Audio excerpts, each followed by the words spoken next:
Виктор! Папа и Костя уже здесь. Pojat, tulos teille homma.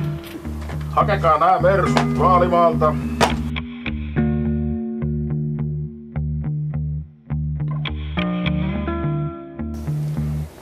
Huomenta. Jos mä mehu, päivän lehti. Näyttää teidän kuvaa siellä olevan. No niinpä on. 20 vuotta sitten otettu. Mikä piru herriläinen tuo?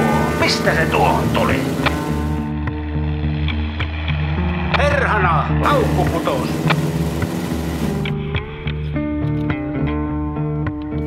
Se laukku on pakko löytää. Se ei saa joutua väärin käsiin.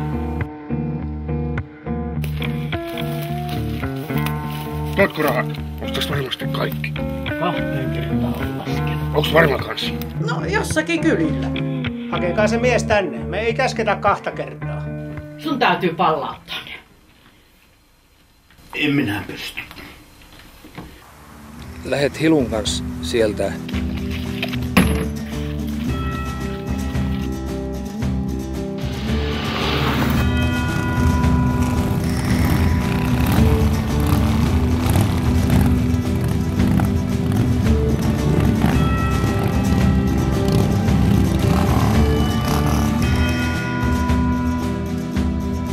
Homma on hyppysissä.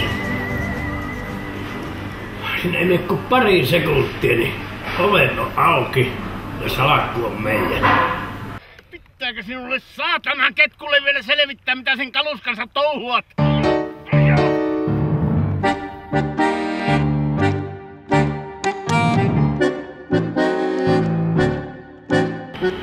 Hyvä se näyttää. Turvanauha on värit ihan jees. Vesileima. Ei! Siihen pistooli ei saa koskea, se on ladattu. Venäläiset MiG-hävittäjät ovat tänään tehneet useita ilmatilan loukkauksia Suomen etelärannikon läheisyydessä. Viktor, ovella kun on, niin käyttää tilannetta hyödykseen ja suorittaa näitä rahankuljetuslentoja. Tikka ja Viktor kohtaavat. Mikä on lopputulos? Katso elokuvat Son Tikka ja Konnat kintereillä. Ensi ilta keväällä 2016.